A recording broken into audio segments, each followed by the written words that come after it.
张先生的父母住在宁波莲峰北区，这幢楼位于小区大门口的东侧，一层朝内有几间物业用房，一层朝外是沿街商铺，也可以说是这幢楼的群楼。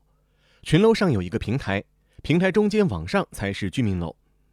张先生父母的房子在这幢楼的最西侧，下面是店面房，店面上面的平台是公共区域的。从这一片到前面阳台这一片加起来大概有40-50平方吧。这个黑色的呢，都是用柏油又浇过一次的，挥发性相当重，不是一般的重。张先生介绍，通过物业得知，平台上这一片区域有过漏水到楼下商铺的情况。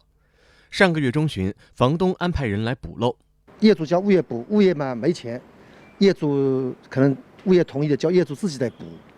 他是用那个液体的柏油，他是用刷子刷上去的了，倒下去之后用刷子刷，整片全部刷过来。因为我们就住在楼上，因为父母亲当时在家里的，空调开着，可能气味一下子蒸发进去了。19号施工，22号开始这个喉咙哑掉了，话都说不出来。医院去看了，诊断为后来呼吸道疾病，挂了9。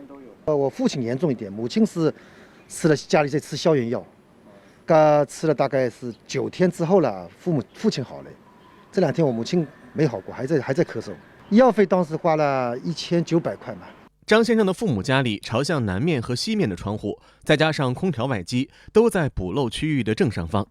张先生认为，老人的呼吸道疾病跟这次补漏有关系，希望商铺的业主和物业承担责任。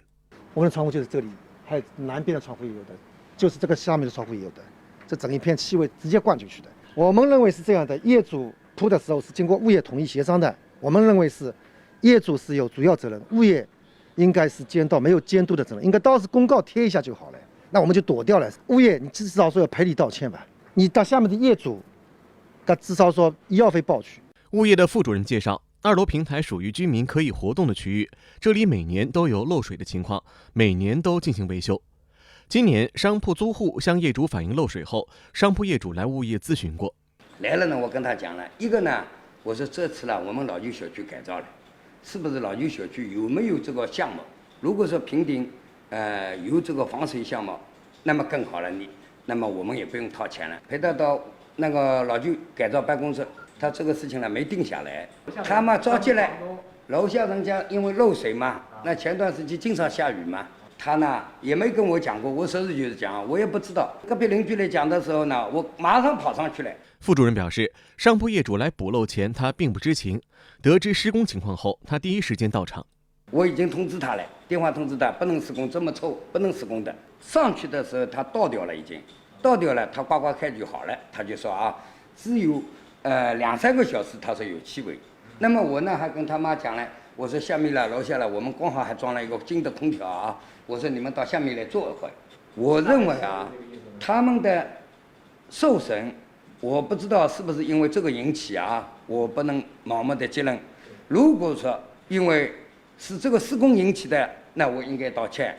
商铺业主在电话里回应，张先生父母的呼吸道疾病并不一定是补漏材料导致的。现在那个天气这么热，高温的，他们本来是气过野的，是吧？可能有的气味有，开始搞的有点气味，如果1天2天就没气味了。我买了个水果100多块钱。送到他家里，还他个老太婆说：“我明天要去检查了，我也不舒服了，年纪这么大了，生病了，要我们拿出来，那是不可能的。你就是举报也可以的，只有下面地窝漏水，我们租给人家，对不对啊？租给人家漏水，我们只有搞完，那没办法。你要么这样子好了，你问一下那个股标的那个国家那环保东方羽绒，那个是不是环保？如果不环保，责任我们负责。”张先生说，父母的确有气管炎，不过补漏之前是好的。商铺业主提供了补漏材料的照片，是北京东方雨虹防水技术股份有限公司的产品，名字叫单组分聚氨酯防水涂料。这个是一般用在这个就是底板和侧墙的。用完之后味道很大是什么情况？因为这是去氨酯材料嘛，然后它肯定是有这个化学味道的。